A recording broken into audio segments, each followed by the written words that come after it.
Afternoon, everybody, and welcome to Small Business Updates. This is a partnership with NCTV 18, the Nantucket Island Chamber of Commerce, and the Keep the Rock Solid campaign. I'm Christy Ferrantella, the President and CEO of the Nantucket Chamber, and here today I have Karen Maycumber, our business consultant at the Nantucket Chamber, and Will Hannum from Schwartz Hannum. Welcome. Thank you. Glad to be here. Good afternoon. So, Will, do you want to start off by telling us a little bit about yourself and Schwartz Hannum and what's going on with you guys? Sure. So, I'm a Nantucket native. So I've been on the island and working out here in different capacities for a long time. Our firm has been kind of active out here for about 20 years. This year, the firm's celebrating its 25th anniversary. What we do as a law firm is practice labor and employment and education law. We handle labor union issues, we handle employment law issues, and we do a lot of work with schools, particularly private schools, independent schools, and also colleges and universities. And starting in about mid-March, the 14 lawyers or so and all of our staff started working from home, probably like all of you. And we've been sort of inundated with questions ever since the new laws started getting passed in March or so, the Leave Act for Coronavirus Leave Act, and then the CARES Act and the PPP loan.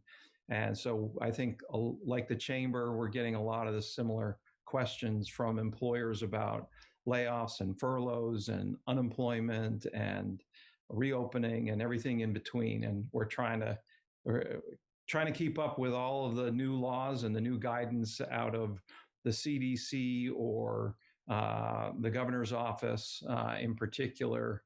Both are sources of new guidance potentially on a daily basis, it seems like sometimes. So we're keeping busy.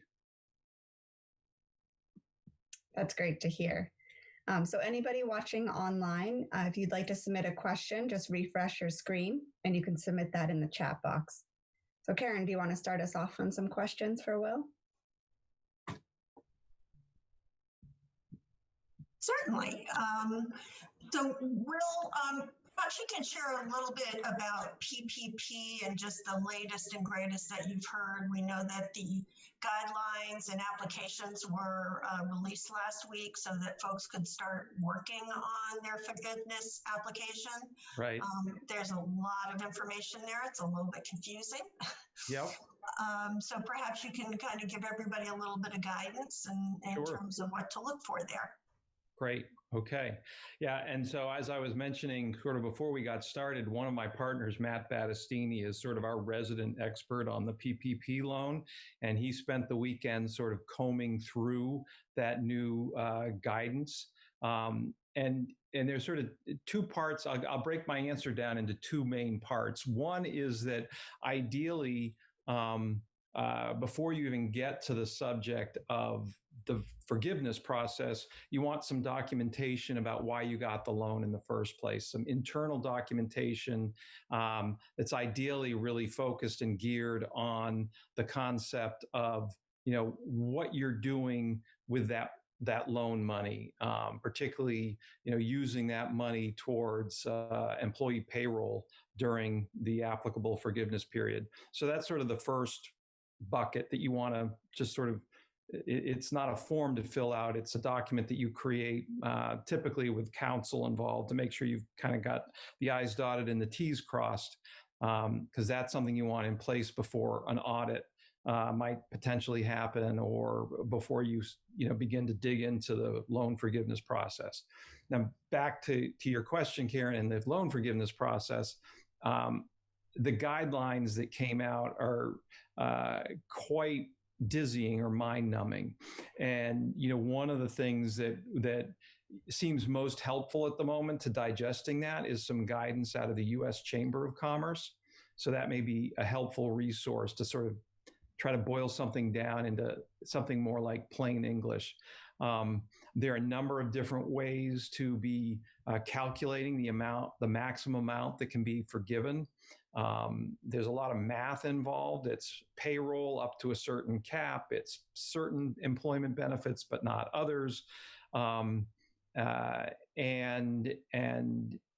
there's certain expenses outside of payroll that can be included, which expand, actually, according to the new guidance, the rent, the mortgage, the utilities that can be included as part of the forgiveness application.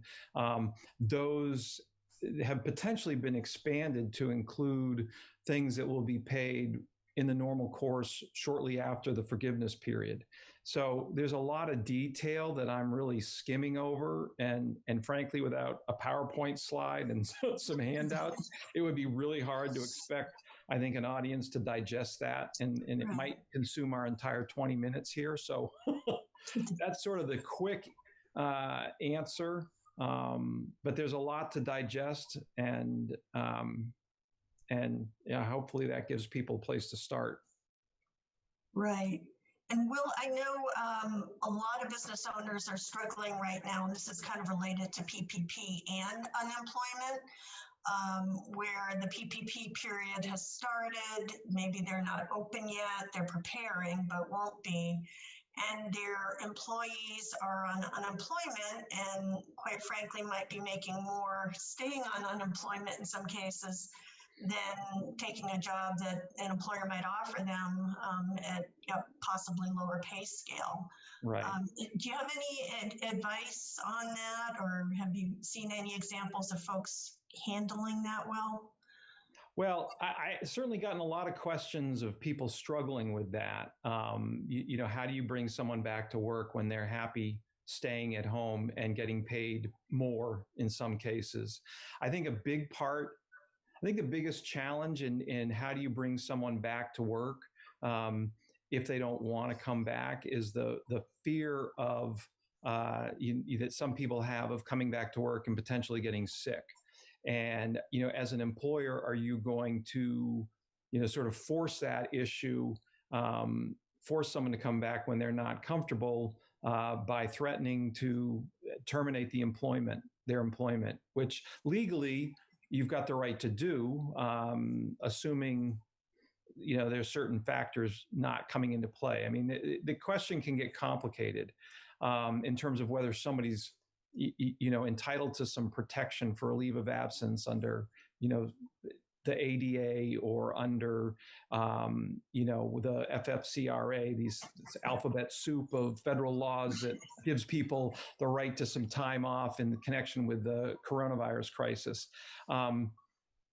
There's still a question to be resolved about whether or not employees are entitled to collect unemployment when they've got a job to go back to.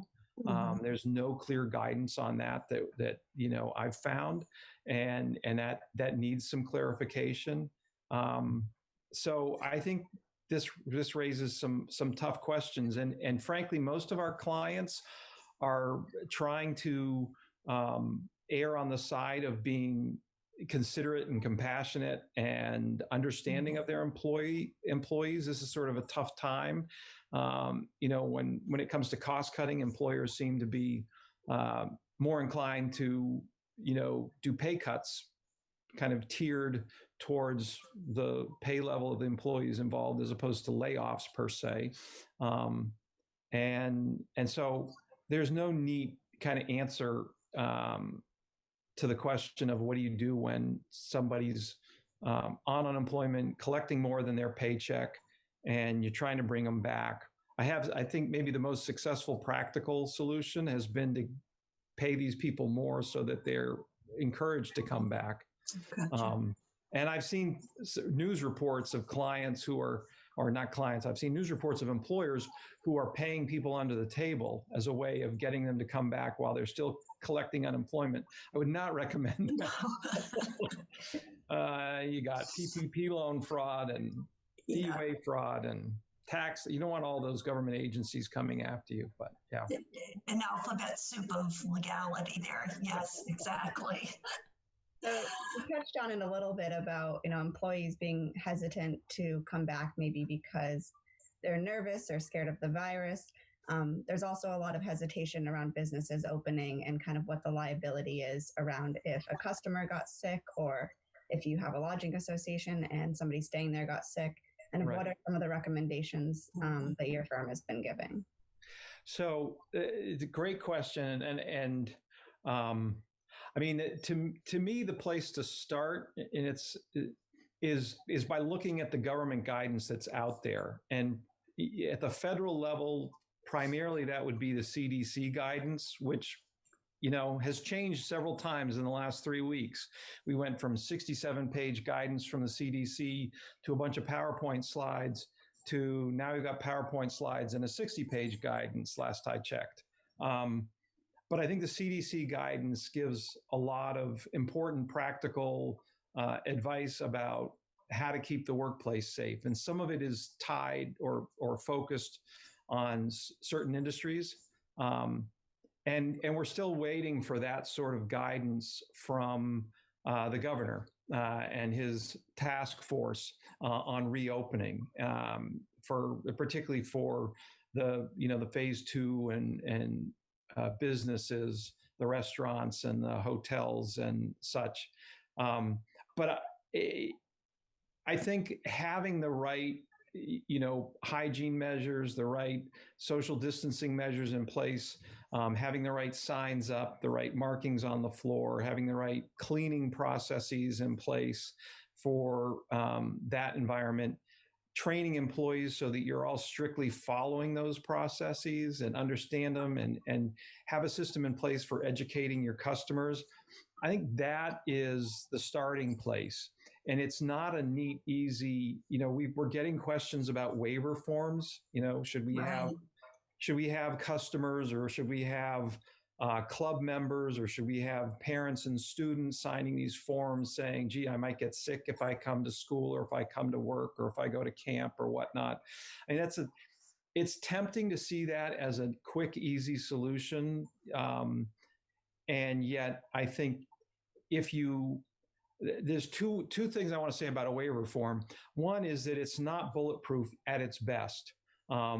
There's questions about whether a court would enforce that kind of waiver form, particularly if I'll call it the business isn't following the kind of basic safety procedures that the government agencies are recommending. So that's why I say start with the recommendations. What does the CDC say? What does the governor say? Focus on those first.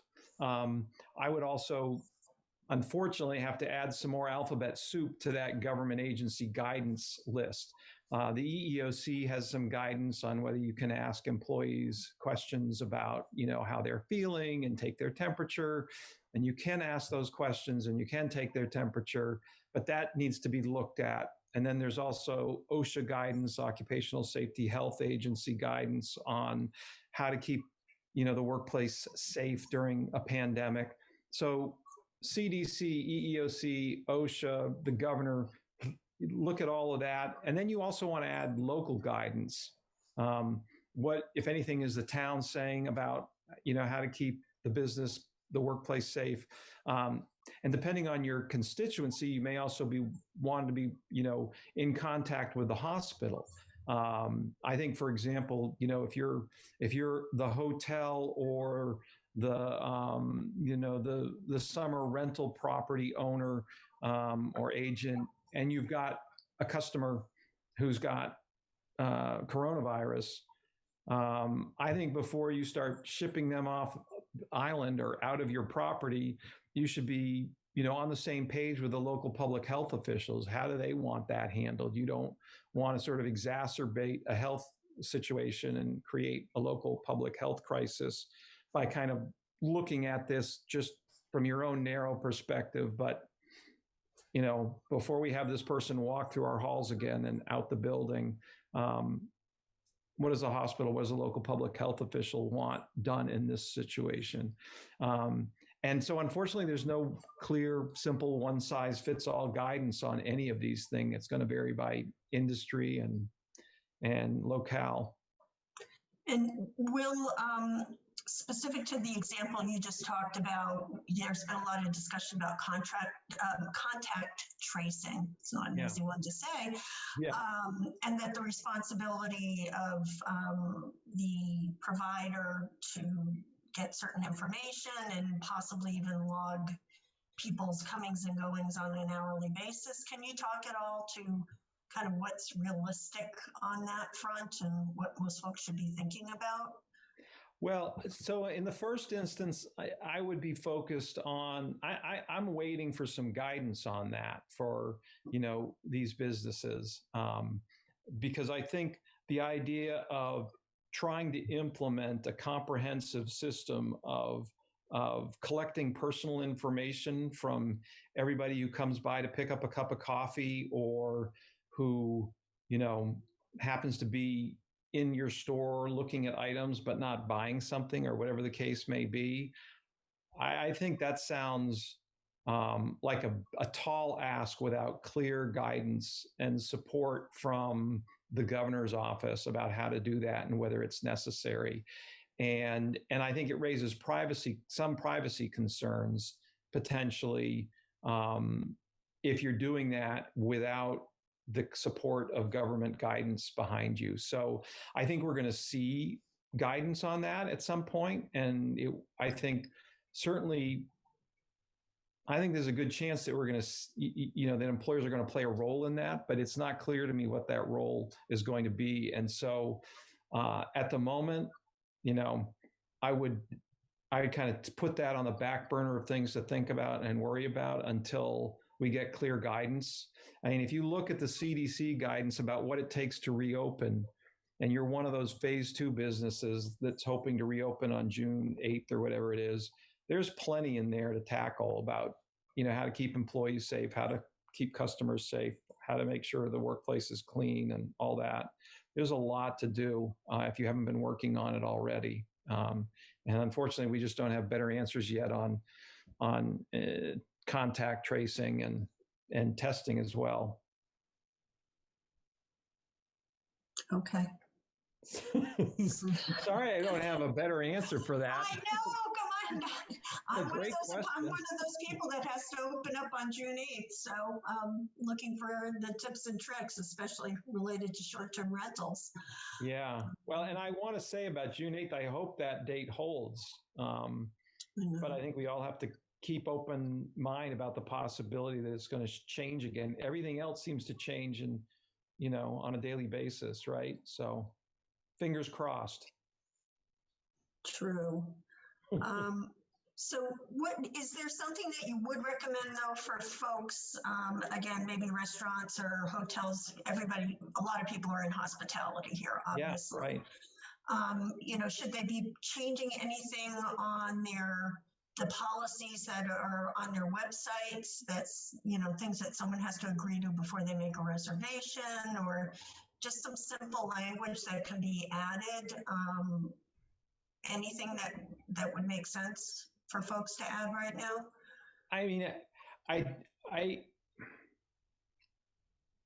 I don't have an answer to that question. So it's a fair question. They don't have an answer for something like that. I thought you were going to go in a different direction with the question, which was, I think to the extent that the businesses have migrated to electronic payment, touchless electronic payment, I think that might serve two purposes. And I know a lot of businesses out here, have been cash only, at least for the last 50 years or so. But I think the electronic piece sort of cuts down the risk of virus being spread on currency, but it also may come in very handy for contact tracing purposes later on.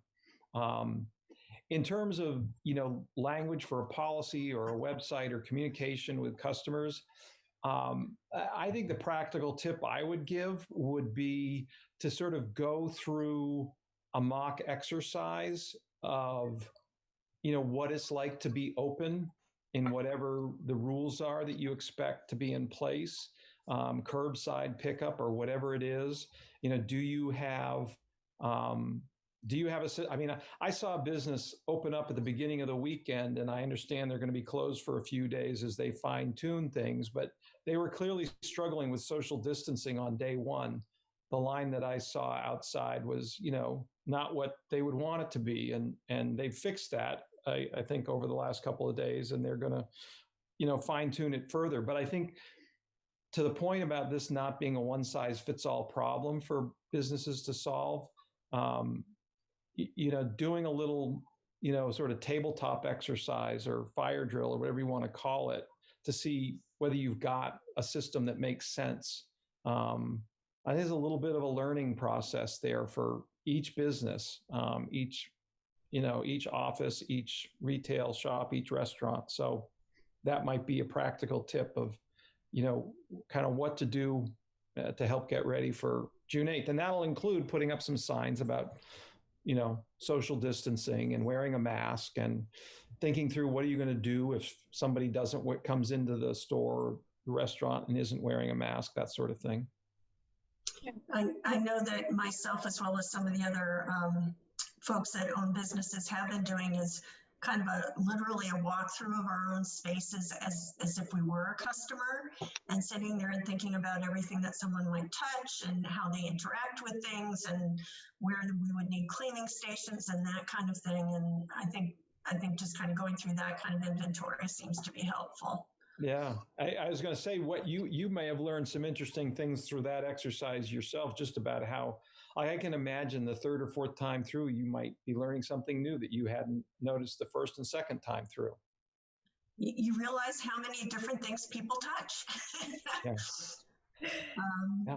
I mean, we've had the same problem in our office, and our office has been closed except for, one or two people opening, the mail and, making sure legal notices get scanned and sent to the right person. But,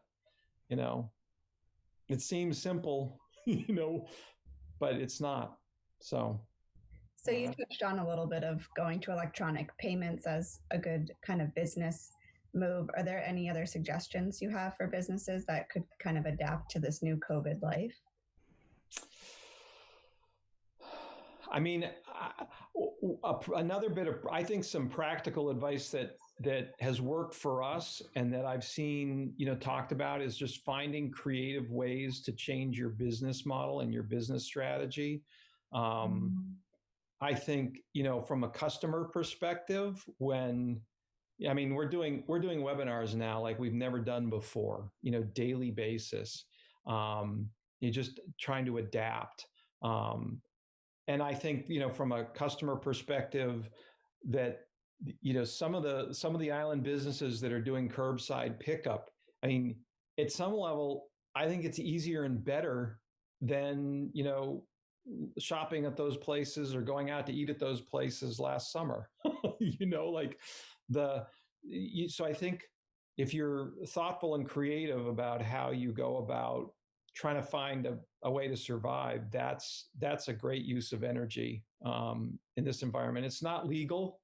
So I feel a little guilty giving you a practical answer instead of a legal answer, but there's no simple, good answers to the legal questions. It's usually, I don't know yet, because the guidance either hasn't come out or it's about to come out and change.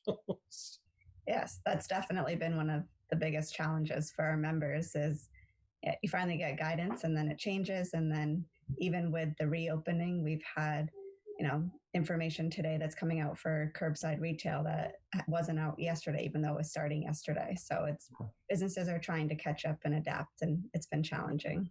Well, and one of the things we're doing to catch up and adapt is, somebody in our office is digging into everything new that comes out. Like I was saying, Matt did over the weekend with the loan forgiveness guidance. So for folks who aren't getting our emails or, about our webinars or whatnot, there may be, if you want more than 20 minutes of this in one sitting, you can get 60 or 90 minutes once a week, at least, usually through the firm webinars. And I'm sure other law firms are doing the same thing, but that may be a less painful way of keeping up than actually reading some of those things yourself. Do you want to tell us a little bit about what webinars and seminars you're hosting right now? So, sure. I mean, Matt and Kirsten do a weekly webinar for employers. It's just what's new for employers in the COVID, pandemic universe. So new guidance or what questions are coming up. It's sort of a longer version of the conversation we're having today. And that's typically been on a Thursday or Friday, the last several weeks at least. And sometimes they're doing that sponsored through another organization, and sometimes they're just doing it through the firm. We're doing a lot of programming for independent schools as well, trying to figure out are they going to reopen or they've all got questions about these loans, those kinds of issues. At some level, it's what we've been talking about. The spectrum of things we've been talking about, although that's changed over time. The focus and the subject matter. There seems to be a couple of important new things every week. Definitely. Yeah. Karen, do you have any additional questions? No, I mean, I think we were, again, just digging for any kind of top tips that folks should keep in mind right now. But I think as you mentioned, because things are changing so frequently, and because each industry is so different and we're waiting to hear so much more, it's kind of difficult to make generalizations. Yeah. There's one last thought that I neglected to share earlier. Some industries, I suspect most, but I'm not aware, I haven't done a survey, but a lot of industry groups, sort of leadership groups within industries are coming out with guidance. There may be multiple forms of guidance across, each industry. But I think if you can find, guidance like that that's specific to, hotel and restaurant, like I don't know if the Mass, Restaurant Association is doing something, but it wouldn't shock me if they were.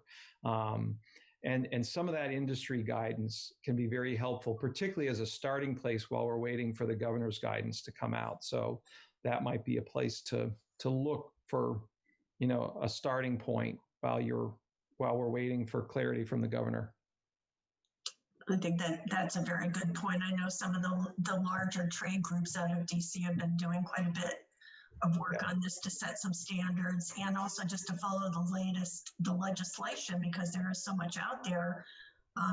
Hopefully some of that will get passed so that the PPP can make more sense for more folks. Exactly. Yep. Good point. Yeah, it was as I was talking to Matt, my partner earlier, he was saying there's still PPP loan money available, apparently. So I know, which is amazing, because they were talking a week or two ago about it running out. So right. Yeah. So well, other thoughts. I don't want to bore your audience with. So if anybody wants to find out about your webinars, where should they go? Our website is www.shpclaw.com. That's like ship claw without the I. Perfect. And should be either there on the homepage or on the resource page. And be thrilled to have more people sign up if that's helpful for them. Absolutely. Awesome. Well, thank you so much for joining us today. I know you're busy helping all of your clients, and we really appreciate you taking the time. Yes, thanks for including us. Appreciate it. Thank you both. Bye. All right.